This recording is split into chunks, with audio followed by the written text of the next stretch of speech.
a lles ar ddydd Mercher, y 5 ar 20 o Fai 2023. Good afternoon and welcome on this lovely day to the hybrid meeting of Education, Skills and Wellbeing Committee on the 25th of May 2023. I am Councillor Rebecca Phillips and I will be chairing this meeting. Just to make everyone aware, this meeting will be recorded. Please can you ensure that your phones are switched to silent for the duration of the meeting and that your microphones are muted when not speaking. If members wish to speak or ask a question, please could you raise your electronic hands or physical hands if you're in the council chamber. Also, for those in the chamber, please use your microphone when speaking. For the purpose of the next agenda item, which is declarations of interest, I can confirm that we have chosen to scrutinise Cabinet Board agenda items 7, 8 and 9. So moving on to agenda item 2, declarations of interest. Are there any declarations of interest from members today based on the items that we have chosen to scrutinise? I can see no indications in the chamber, Chair. Lovely, thank you, Alison. Moving on to agenda item 3, minutes of previous meeting. You will see the minutes attached at pages 5 to 16 of your agenda pack. We will take the 3 sets of minutes together. If you feel that these minutes are accurate record of the meetings, can I please have a proposer and a seconder? Happy to propose, Chair. Happy to second, Chair. Diolch yn fawr. If members do not indicate to the contrary, then I will take it that these minutes are approved. Diolch. I can see no indications the contrary, Chair, so the minutes are approved. Diolch, Alison. Agenda item 4, pupil attendance. This report is here for information and is on pages 17 to 28 of the scrutiny agenda papers. Officers, would you like to add anything to the report? Yes, thanks, Chair. We'd just like to give you a brief overview of it. And we will be brief. We'll take any questions following that. But as you can expect, attendance has become a high priority for us. So if we compare to the 18-19 data, which isn't fair if we compare it to any other year in between that because of COVID, that's our aim, is to get back on track to that level or more if we can. So as officers, we've met as an EWO service, Education Welfare Officer Service, and we've talked through the problems that we're facing, what the families are facing, what the schools are facing. We've met again then for solution focus to come up with some ideas of how we can mitigate against these issues. We've met with the primary heads and talked them through some of the data and issues that we're experiencing now and had the chance to speak with them about what they're facing. And we did exactly the same to NASH, which are the secondary heads in special schools as well. So I'll hand over to Hayley and John, and they can take you through a brief summary of the documents and the appendices, and then we'll open it to questions, Chair, if that's all right. That's great. Thank you very much. Diolch. Yeah. Certainly. So everybody's obviously seen the report. Even though attendance hasn't gone back to pre-pandemic levels, this is similar to every local authority in Wales. It's not unique to Neath, Talbot. But when we look at the trajectory in comparison to the previous academic years, when we break it down to FSM, ALN, we are moving in the right direction. The number of schools the previous academic year which reported a decrease in attendance due to the pandemic, this has now risen and increased. So as the trajectory is going in the right direction, there is more work to be done, and we are looking at making sure we make improvements to get to pre-pandemic, if not even better, to what we were. Anything else? Yeah. Oh, that's okay. One of the areas that we've looked at are sessions. So it's contained in one of the appendices. So we looked at schools' best session, and pound for pound, majority of the schools have seen a Tuesday morning as their best session. And then the worst session, a Friday afternoon. And so we're posing the questions to our schools, why is that? What is happening on a Friday afternoon within the schools, and especially at the secondary level as well? And if you look at the timetable, predominantly of a secondary school, there's only one lesson after lunch. So is the fact that our children, young people, families, not valuing the last lesson of a Friday? We also looked at what other things are happening, in the local authority. Are the children having medical appointments on that day? Is it the same children all the time, which it isn't? And we're asking schools to go back and look at their sessions look at the quality of teaching and learning, look at the children, and pose the question, why is it that on a Friday afternoon in this school, it's not as valued in its attendance level as it is on, say, a Tuesday morning? So we've gone back to ask those questions of the schools, which they're going to be doing that work with us and our educational welfare officers.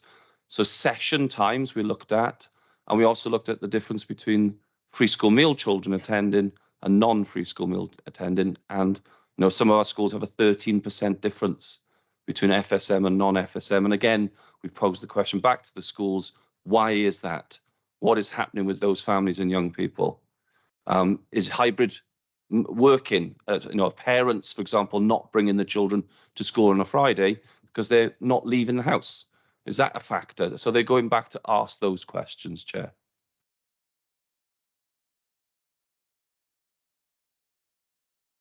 Thank you. Thank you very much. Thank you for that. It's really useful. It's actually answered a couple of questions I had down anyway, and I think other members as well. Are we okay to move on to questions now? Yes, Chair, I think the officer indicated he's happy to take questions. There we go. Great. So first on my list, I've got Councillor Sonia Reynolds, please. Thanks. I pre-notified some of mine, so you've answered some of them, Chris. So thank you for that. It was, are they the same children? Is there a correlation? You didn't quite give, you said there's a difference between free school meals and non. Which way does that fall? Because one of the things that occurred to me is maybe that families who had more disposable income were going off for weekends or whatever. What is the correlation is that our children on free school meals attend less than our children on non-free school meals, pound for pound. Thank you. I wanted an update of the meetings. You've just provided that, and there's more to come. So presumably there'll be more to feed back to the committee in the fullness of time. I'm just really, really interested in this aspect of it and wanted to congratulate the team for the obvious amount of work that's gone into trying to make these correlations, trying to find out and dig down and work out what is happening. And we will look forward to the outcomes of that. Thank you very much. Councillor Peter Rees, please. Thank you, Chair. Chris, as far as attendance is concerned, we're obviously trying to strive to get back to pre-COVID. Sorry about that. Pre-COVID numbers. However, I've just gone, as a chair governor, we've just gone through an inspection. Have you spoken to Estin about their approach to absence? Because it seems to me that they are not taking any notice of what the COVID situation is affecting schools, and they are putting schools into measures. So I just wondered, is there any dialogue going on between the schools or between the authority and Estin as far as this is concerned? Yes, Peter. To someone to make it a quick answer, yes, there is. Attendance is a hot topic. Estin are quite concerned that our recovery has been slower than other local authorities when you look at getting back to the 18-19. But it's one of many conversations, because obviously standards is another one that we talked to them about. Children have missed a significant amount of time of school. Attendance is something that is also a safeguarding issue. If they're not in school, where are they? So yes, we have conversations with Estin, but it's then on the individual school by school of what they see and how they discuss Estin with, the attendance with that school. Thank you. Councillor Rydian Maisen, please. Thank you, Chair. Yeah, just a quick one. This subject brought up in the Cwmbron Bill Governors on Tuesday. David was there as well.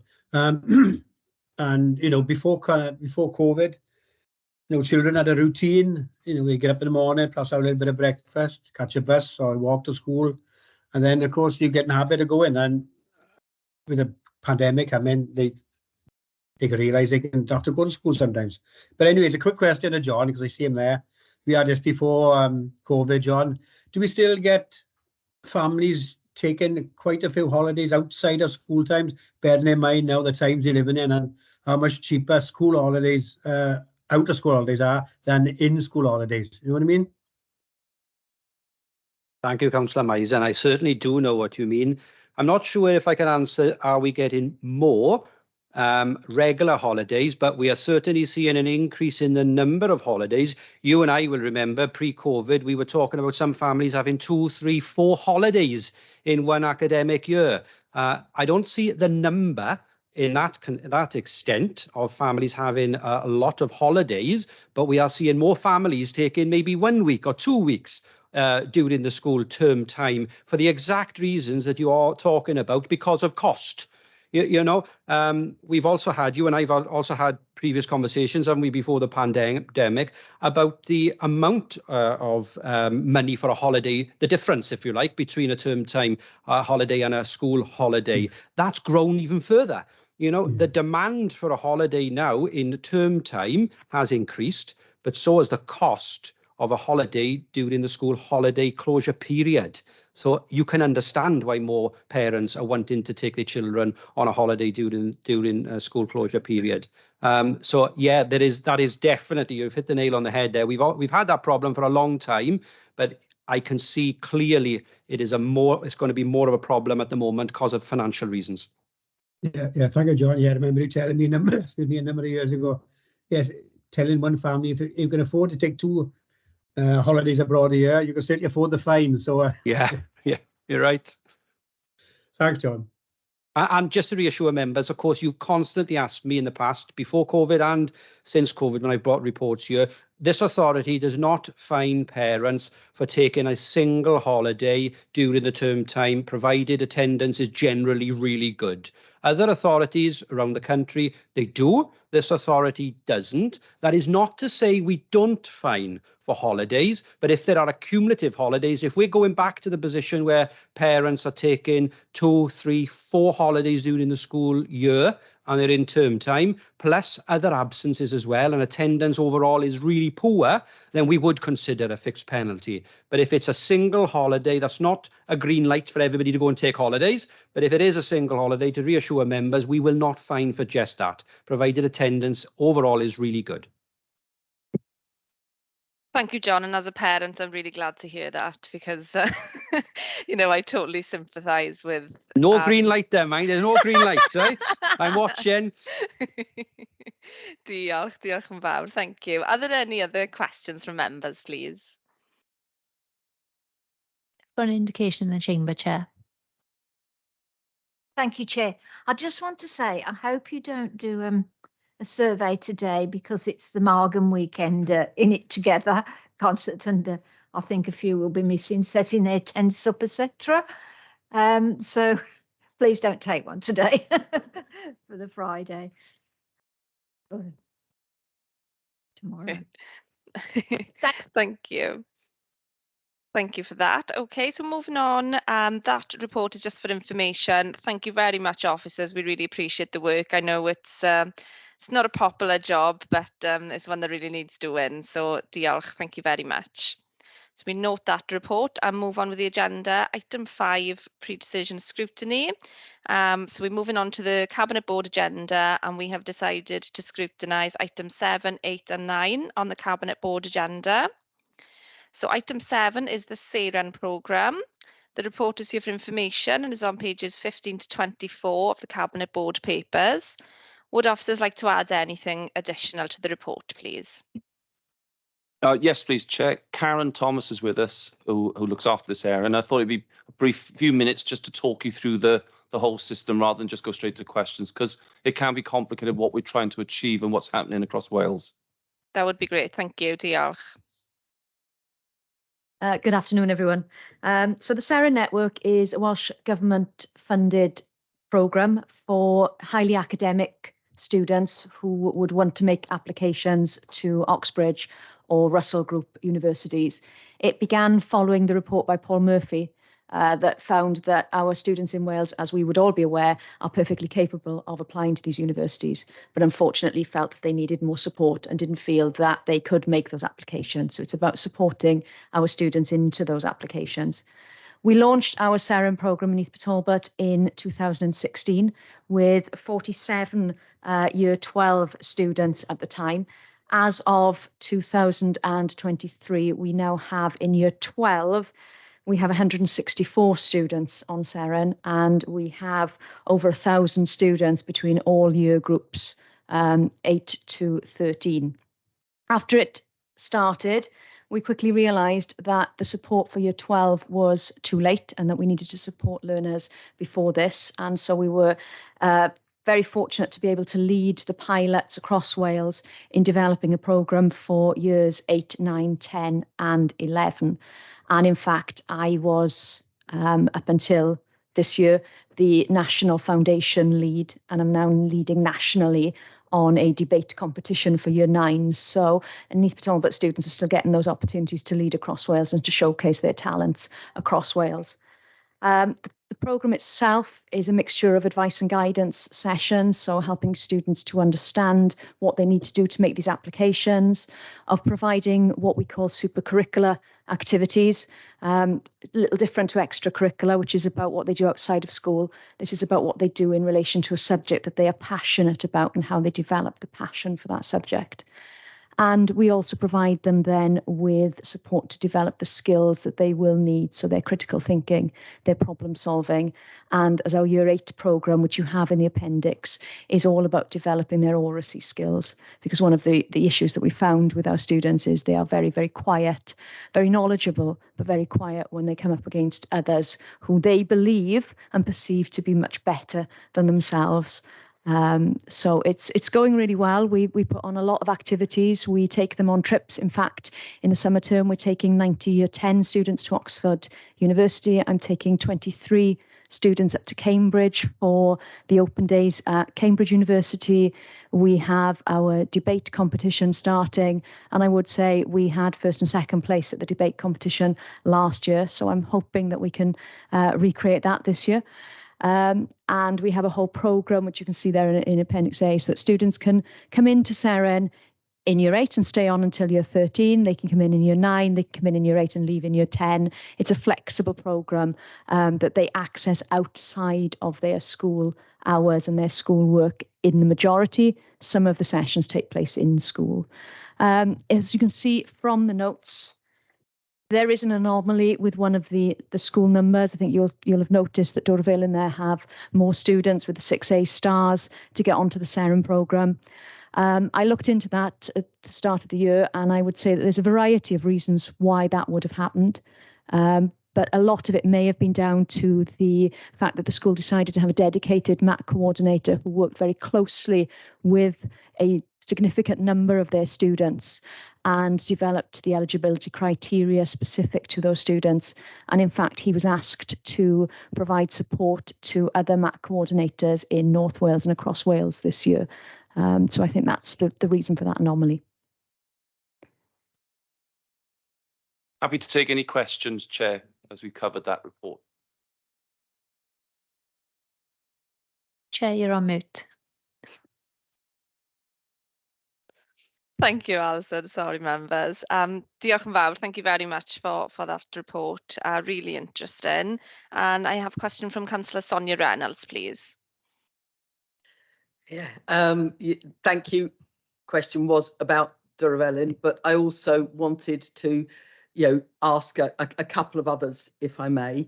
One, just to indicate how pleased I was to see the collaboration with Neath Talbot group of colleges. Do we also collaborate with Gower and with the Cigar, etc.? Because students from my area, for example, would be going to Cigar. Others might be going, because of the boundaries and the borders and the subject specialisms that colleges go for. So do we collaborate with other colleges? Do we work in that way as well, in order to ensure our own students get their support? Is there a clear breakdown of the background of students who, manage to get to the SEREN programme are achieving at that level, and what sort of backgrounds they come from, and do we help them with real support in terms of finances going forward, because it's a hell of a job to to fund university these days for a number of the kids, especially Oxford and Cambridge and London and the Russell Group universities. And do we also help them with a culture shock that is almost inevitable, having talked to a number of young people who've made that leap, and some who've jumped off that boat after they've been there for a term. So thank you.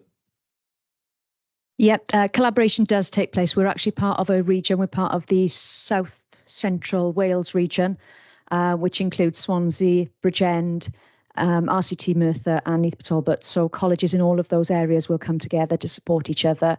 The Coleg Cigar is part of the Carmarthenshire, Ceredigion and Pembrokeshire hub, and I work very closely with the lead there to make sure that our students can access sessions where is best for them. So if there's particular sessions in Gatwa that they would like to go to, we will make every effort to make sure that they can go to those sessions. And in fact, a lot of the sessions now, because we've got smaller numbers, we will join with other colleges, or they will come to us, so we can use the subject specialisms that are available in our different areas. In terms of the finances, we do have access to the widening participation teams in all of the universities. Oxford and Cambridge we have very close relationships with. And in fact, Jonathan Padley came from Cambridge University and did a talk for our students only 3 weeks ago. Part of that was on the financing of going to an Oxford University and the bursaries, and they outline all of the bursaries and the different finances that are available. We also have a fantastic group of alumni students who will help support our own students when they make those decisions. When they go up for open days, they will come down and speak to our students. When they will meet them up there, they will take them on tours, they will help them settle in. And usually before they go in September, our new students, so our 4 offer holders that we have, hopefully will all get places, and we will make sure that they meet up with other students going to those colleges to be able to support them. With the London universities, we actually took 10 students this year on a national visit to London to see 3 of the London universities with 120 SEREN students from across Wales. So they were able to make those groups and find their friends and find connections and speak to alumni. So it is a very strong supportive collaboration across Wales. Sorry, if I may, Chair, and Yes. Is there a link across the? Is there are there different backgrounds of learners involved in the SEREN programme? Are there people there from free school meals backgrounds as well as Yeah, SEREN is available to all learners. It doesn't matter about their background. It's about the academic achievements that they have to place them on the programme. So yes, we have them from all different backgrounds, and we make sure that we work closely with the schools to support those that may need further support from those backgrounds. Nothing that is offered on SEREN is at a charge to the students. So everything they would be offered is offered to them for free. Fantastic, thank you. Diolch yn fawr. I was interested to hear in terms of the flexibility of the programme and how they can kind of dip in and out. Is that the pupil's choice then, or how does that work? If you could just guide us through that process, I'd be really interested. Diolch. Yeah, the students are chosen by their teachers at the start of the year, or identified, I should say, by their teachers at the start of the year, and spoken to, and it is pupil choice as to whether they want to become part of the programme. The whole idea is that in year 8 and 9, they can take up opportunities and see what the programme is about, and then apply formally for a place in year 10 on the Welsh Government programme. So we do have some formal entry points for the Welsh Government programme, but usually it is pupil choice, and the teachers will work with them to see if there are barriers to why they won't come on the programme. But when we started, we found students didn't want to be identified as SEREN. They didn't want that identification. Now, on results day, I'm having students emailing me going, I've got my 6 A stars, how do I get onto SEREN? So it has increased. Great, thank you. Diolch yn fawr. Are there any other questions on this item? I can see no indications in the chair chamber, in the chamber Thank you. chair. Thank you. This report is for information, therefore we note the report. Moving on to item 8, personal transport budget. This report is here for decision and is on pages 25 to 62 of the Cabinet Board papers. Officers, would you like to add anything to the report, please? Thank you, Chair. Just very briefly, just to give you a bit of a background, really. This report is coming before you today, basically because at the moment we've got two tools, if you like, in our armoury, if you want to call it that, for homes to schools transport. At the moment, if a child or a pupil is eligible for transport assistance, we can either provide a vehicle, if that's possible, or they can have a mileage allowance. Now, last summer, as many of you will know, we hit a bit of a crisis. We had very few operators. Lots of operators had handed back contracts, didn't want to know, all sorts of crisis. And we had problems meeting all the needs of the children. Initially, it was all sorted out quite early on in September, but it was a very difficult summer. And through the year, the transport teams, both in environment and here, and our education transport manager is on the call and is here to answer some questions, thankfully, because she's more of an expert than I am on this matter. But this is about giving us an extra tool. It's not a money-saving exercise as such, although we do believe if it is taken up and it does progress, it will save money eventually. But the principle really is to give us a little bit of an extra support to be able to offer parents and pupils a bit more flexibility around the offer. So, for example, last year, if we weren't able to procure a taxi for a pupil, for example, we'd offer them a mileage allowance, and parents would be coming back and saying, well, I've got a car, that's not good to me, I've got a car. This will allow them possibly to have a family member to take the child or a friend, and we will pay them the amount that that is due for that. So it just gives a little bit more flexibility for parents, and hopefully it will reduce the pressure on the transport assistance system and enable us to make sure we're meeting our statutory duties for the pupils. I just wanted to explain that because I'm not sure that always comes out. It isn't about saving money per se, but we do think it will save money in the long term. So happy to take any questions on that. If that explanation helped, I don't know. Thank you. Thank you, diolch, Rhiannon. And I do have some questions. And we got Councillor Sonia Reynolds first, please. Thank you. Diolch. Sorry. Yeah, really pleased to see it. As I understand it, it's effectively, it looks very similar to direct payments in social services in the way this works. And the benefits it can achieve for individuals, allowing them to adapt and develop. I was very pleased to see the level of flexibility on it as well, because I've had a number of issues in my area raised by the problems created around mileage and things like that coming forward. I just wondered if there'd been any discussions with the community transport operators, particularly around the item on page 31, where we're looking at future options of more in-house transport. We know that we're building a capacity in our communities, and first thing in the morning there is less use of those facilities, and I probably should hold my hand up here and say I have an interest as a trustee of an organisation that runs community transport, but that those services are available. And might be available to people, and whether we'd had any discussions like that. Yes. No, this has taken me a little bit out of my area of expertise, because there's there are two sections to passenger transport. Environment do all the procurement and make all the arrangements, and education are the ones who sort out the pupils and things like that. So from what as I understand it, and I may have to come back to you and give you some absolute clarity on this, but from what I understand, we don't use community groups. I believe they charity run, and there isn't the opportunity for council to use charities in that way under the rules. Deb, you may have to help me out here, because she knows about this a little bit more. That's as I understand it. So as far as I'm aware, we don't use any sort of those community groups. I assume that if they were willing to get involved, they may have to sort of join the procurement list and do it that way. It would have to be done through a formal procedure. But again, it's not really my expertise. I don't know. Is that what you meant, the sort of community transport It's community transport, but they may be charities, but they contract and take payment like anybody else. Okay. So they operate as businesses, although not-for-profit businesses in that regard.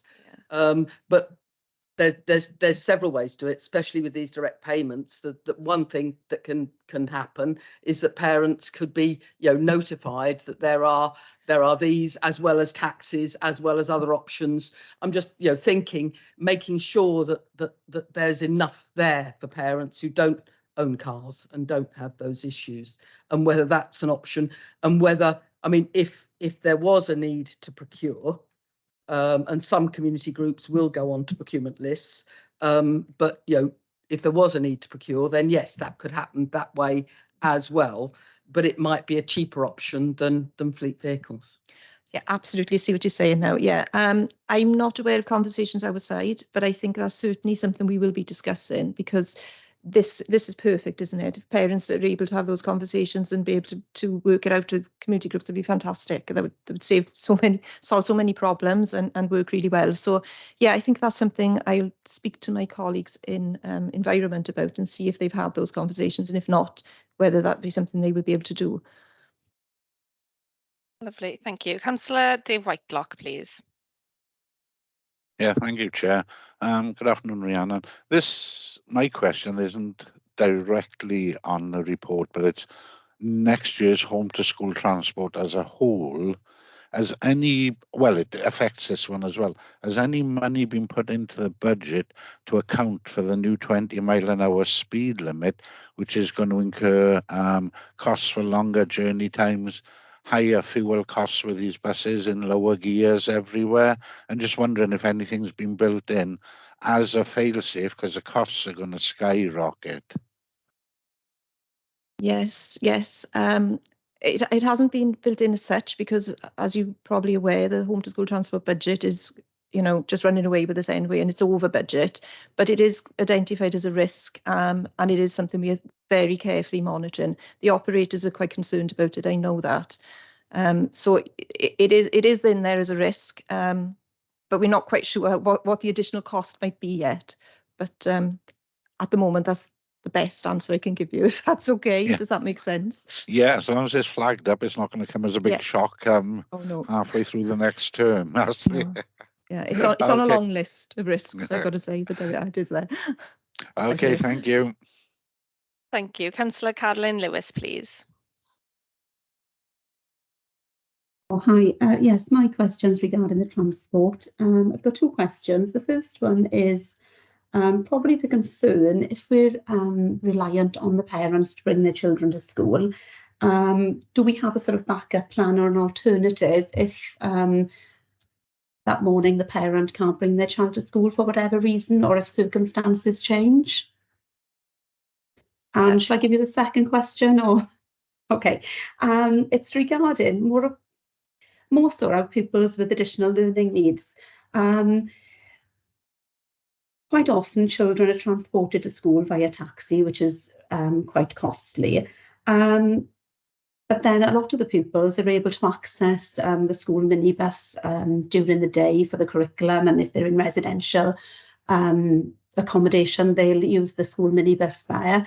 I'm wondering, you mentioned a transport worker that you're employing. Would they then work with the pupils sort of Ysgol Henryfelin, so that these children could maybe transfer their skills, so they would be able to access a minibus eventually to school? Because that would upskill the pupil and save the authority money, maybe long term. So it's just those two questions. Absolutely. So in terms of the first one, no, there is no slack in the system to plan for things that may or might not happen. In the same way that, if a taxi didn't get to a home to pick up a pupil, then there wouldn't be much we could do about it. We may send a taxi from another route at a later time or something. We would try and manage it as best we can. But there is no built-in slack in the system. Sometimes I'm afraid it might be that the child doesn't get to school on that particular day. Nobody wants that, but sometimes it's just the way it is. So that's the answer to that one.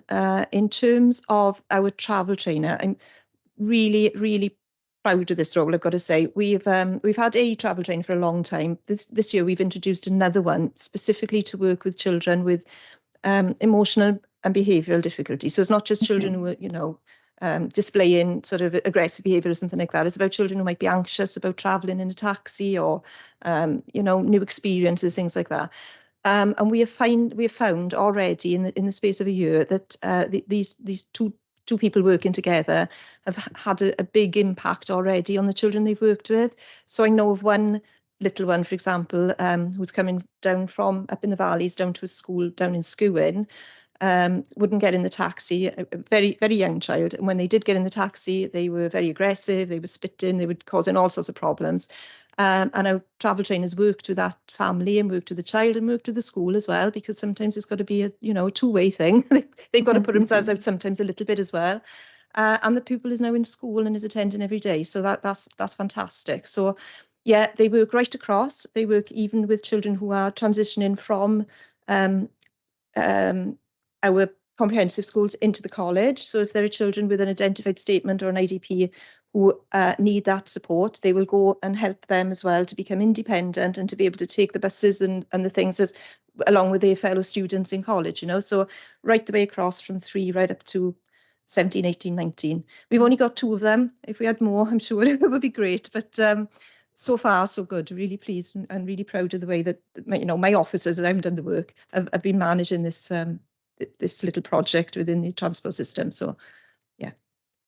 Okay, brilliant. Thank you for answering that. Thank you very much. Thank you both. Councillor Peter Rees, please. Thank you, Chair. My question was about the reduction in the actual firms providing the service. And the question is, what are the long-term effects of that? Because as far as the taxis, the reduction in the number of taxi firms is quite substantial from the report. Thank you, Chair. Oh, thank you, Councillor Rees. Yes, it was very bad. When we came back after COVID, they were handing contracts back left, right and centre. Companies went out of business. Coach companies and taxi drivers went out of business. It was very, very difficult.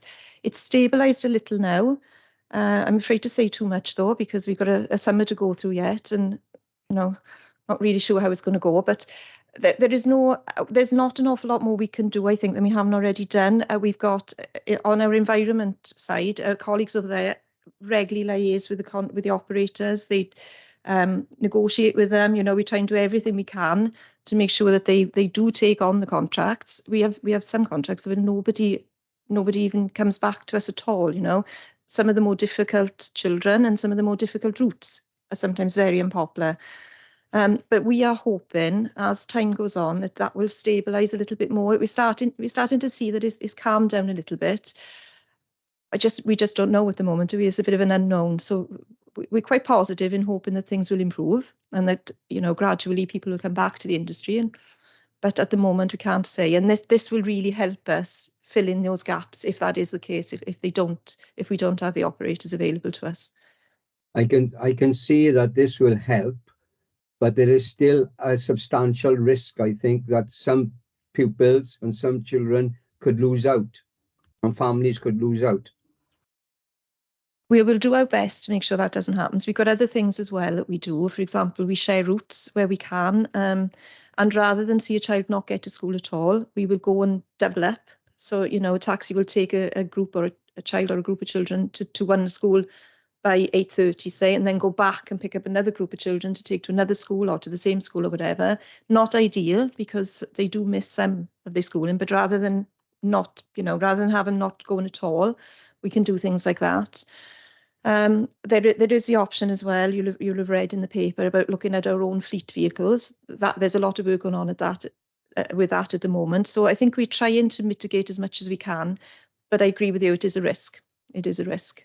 And to a certain degree, we just don't know, we can't predict. No. Thanks, Rhiannon. Thank you. Diolch yn fawr. Rhiannon, it mentions in the report that other local authorities have been using the personal travel budget. Have we had any feedback on what their experiences have been, please? Yeah, I might come across, I might ask my colleague, Deborah Holder-Phillips, to answer that because she's been directly liaising with them. But it's been positive, because if it hadn't been positive, we wouldn't be bringing this now. You know, it has been positive for all the ones that have been involved. Deb, I don't know if you want to add anything to that. Is there anything in particular? I can't see her on the screen now, actually. Where is she? Yeah, I am Oh, here if you there can she hear is. me. Yeah. Thanks. So this is something that has been occurring in England for a number of years as well. They have different legislation to us in terms of home to school transport, but a lot of the English authorities use personal travel budgets, not quite in the same way that we do, and I'm saying we, because hopefully this will be passed, we do in Wales. But I did speak to counterparts in Monmouth and Newport and RCT, and they had collaborated together to come up with a similar contract and a very similar scheme. Hence why I didn't want to do anything too different to those that were already adopting this in Wales. So they have been doing it for approximately 4 years. Obviously, COVID was a little bit of an interruption, but they've shown that it is quite popular. It's particularly popular where you cannot get, Rhiannon has indicated there are some routes that are difficult. The pupil might have anxieties about sharing. There might be difficulties in actually getting bids for the route because it's quite a difficult route, particularly possibly for an ALN child that's going a distance from home to school. So it can prove particularly popular with parents who are looking for options that usual home to school transport solutions don't work for them. So this would prove particularly popular with those parents. And obviously it wouldn't be continued to be used by other local authorities if it wasn't a good solution. Great, thank you very much for that. Councillor Nathan Goldup-John, please. Thanks, Chair. Thanks, everyone. I first and foremost thank you for the report, Rhiannon and team. I think it's very insightful and it's very helpful, and definitely it'll go a long way and it'll be beneficial in the immediate term, the solutions that you propose, and I think also will in the longer term will hopefully go a long way in mitigating this problem that we have at hand. And I'm really excited at the prospect of potentially developing an in-house fleet to help transport children and learners to schools. However, I just feel like that maybe we need to take a little bit of a step back and maybe look at this a bit more holistically, because it does kind of come across as a kind of a sticking plaster. And I was just wondering, is there any other work outside of noting all the constraints that you've mentioned in the report, but is there any other work that we have taken as a council, kind of looking at this a bit more holistically, maybe some sort of young person's pass in conjunction with the environment department, so they can go on all buses in the county to get to school, or just something else? And maybe this might be worth having a task and finish group to just explore some other options. But I think yeah, for the purpose of what we're covering today, it's great. But I was just thinking a bit more longer term, if you can answer that, please. Thank you. Shall I take this, Rhi? Yep, carry on. Yeah. We do already involve pupils with Transport for Wales passes. Transport for Wales with Welsh Government offer free passes to pupils for them to access public transport. So we've already talked about travel trainers. The purpose of the travel training programme is for pupils to have independence and use public transport. So part of home to school transport isn't just about vehicle transport, it's about walking, cycling, use of public transport as well. So we do utilise passes for public transport wherever possible. Obviously, it would be preference for the local authority to have pupils walk into school and get in public transport where possible. So the whole idea of the travel training programme is to get pupils to use public transport, because one, that supports the public service. Two, it supports independence for for individual pupils as they get older and they go from secondary school to further education, and also a life skill moving forward as an adult for work, etc., etc. So we already do that. It's just not specifically mentioned as a pass in that report, but it comes under the travel training programme. And also it is already a part of a solution for home to school transport. So if a pupil lives along a service route, they wouldn't get a service, a dedicated home to school transport vehicle. They would get a pass on a public transport bus. Are you happy with that, Councillor Goldif-John? Yeah, there we go, great. Are there any other questions, please? No, I don't see any. So the recommendations listed on page 33 of the Cabinet Board agenda pack. Can I please have a proposer and a seconder? Propose, Chair. Happy to second, Chair. Diolch yn fawr. Can members please indicate if they wish to abstain? I can see no abstentions, Chair. Members, if you do not indicate to the contrary, then I will take it that this decision is supported Cabinet Board. There are no indications to the contrary, Chair, so the recommendation is supported Cabinet Board. Diolch yn fawr. Agenda item 9, increased planned places, permission to consult. The report is here for decision and is on pages 63 to 86 of the Cabinet Board papers. Officers, would you like to add anything additional to the report, please? Diolch. Thank you, Chair. Very, very briefly, I promise. Just to say that this or a form of this report has been coming around for a little while now. We've had permission to increase the budget to pay for this provision. We've had permission to go out and secure the additional classrooms. This is the final bit, if you like. This is the bit that allows us to put the children in there. It's quite straightforward. It's just the usual school organisation processes. We go out to consult for 6 weeks, we come back, we go out again with a statutory notice, and then the decision is made. So it is very straightforward, and we're only asking at this stage for permission to begin consultation with Blaenhonddan Primary School and with Mysocoed Special School. Thank you. Diolch yn fawr. I have questions from Councillor Sonia Reynolds, please. Thank you. I wanted just to, it is ASD at Blaenhonddan and general ALN places at Mysocoed. Yeah, the more complex places, the more severe ones. So yes, but that is correct. Thank you. Would the Blaenhonddan proposal be coming forward if we built the school in the Swansea Valley? Yes, it would. This is in addition to the 16 places in the So Swansea we're Valley. still 25 down. Yes. Yeah. Right. Thank you. And I also wanted to know on page 70, what's meant by non-structural reconfiguration, because there doesn't seem to be a budget with it, and it's, you know, what does it mean? What's going to happen? This is a very complicated answer now.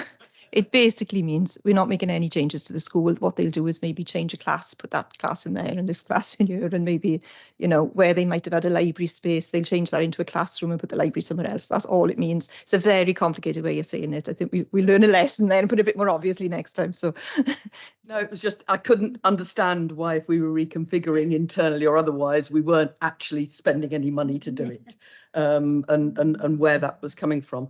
The other is in the where we are looking at structural change in the Mysocoed example. I think with more places, more and putting in the portable classrooms. You know, that's coming from the capital budget. Is that displacing any other spend in the capital budget? Was it planned previously when the capital budget was put together? it's not displacing anything. We've got Welsh Government keep giving us an awful lot of money to put in the capital budget, and they're giving us more than we can spend because we haven't got the capacity. It's not that we can't, the schools don't need it. It's just there isn't the capacity within the council or outside of the council to do the jobs that need to be done. So there is a, a priority list. So no, it's not displacing anything. It is a priority for us. Let's let's be honest, these children need this provision. And so it's gone to the list, you know, the top of the list for priority. So no, it's not displacing anything else. I'm not disputing the priority of it at all in any way. Very pleased to see it happening. And that capital budget can't be used for refurbishment, or it's got to be new capital spend, is it? No, it can be used for refurbishment, and it is used for refurbishment, but it's of a scale that we can manage. So it'll be things like new toilets. We've got a couple of schools that will have things like the roof's been done over the summer holidays. It's those type of things. It's not to sort of replace a whole school. So no, it's not for that. Thank you. Councillor Carolyn Lewis, please. I'm not sure if my question is relevant now. I was going to ask regarding the head teacher of it, but I think we're a long way off that, aren't we? I was just going to ask if it was going to be overseen by the heads of the existing special schools in Brincoch, or would it be the head of Blaenhon then that would oversee the ASD unit within the school? Yeah, it'll be the head of Blaenhon, and the unit will be part of the school, and we want it to be, because there's the opportunities for inclusion and all of those types of things that the children will benefit from. So yes, it's part of the school, but budgeted by us, if you like, and overseen by us. It's brilliant. Thank you. Lovely, thank you. Councillor Peter Rees, please. Thank you, Chair. Following the appalling decision not to go forward with the Swansea Valley School, can I ask, will the children who would have been accommodated at that school have access to these provisions? It's an open provision for all children with additional learning needs who meet the criteria, and they're admitted to the provision through our panels on the local authority. So you know, it's open to anybody, any child, and there will be children from all over Neath Talbot who will be accessing that provision if they need is such. But as I said to Councillor Reynolds earlier, this is an additional provision that we were planning this provision anyway. We just weren't sure which school it was going to go into at the time, and we are still looking for an additional 16-place provision somewhere else in Neath Talbot, and the report will be coming on that sometime in the future. But it's a bit hard to say that it's which children will be going into it. You know, it could be any child from anywhere that's got that particular need.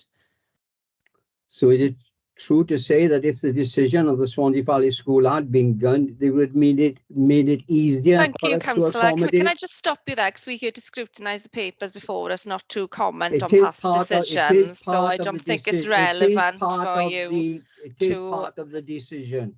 If those children from the Swansea Valley are now going to accommodate as part of the decision. Councillor Rees, if you carry on, I'm going to have to put you on mute, okay? So it's just a warning. Thank you. Do we have any further questions, members? I've got Councillor Reynolds indicated in the chamber, Chair. Councillor Reynolds, please. Point of order, Chair. The question about the need for ASD and the issues we've got with it following a decision made by the Cabinet is relevant to this discussion. And it's not I relevant think to the papers that are before us today, Councillor Reynolds. It is absolutely relevant.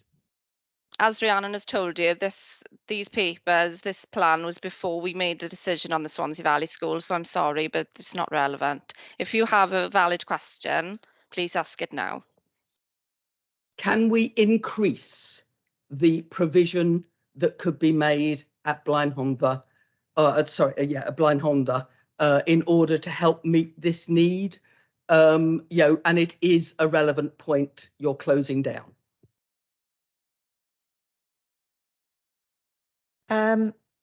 We wouldn't want to increase it to more than 16 places. I think 16 places in one school, in a primary school, is probably enough. So no, we would probably look at an additional 16 place somewhere else in Neath Talbot, and the work for that hasn't been concluded yet. I mean, it's hardly started, to be honest. So, so no, I don't think we would do that. We would keep it to the 16 in Blaenhondda.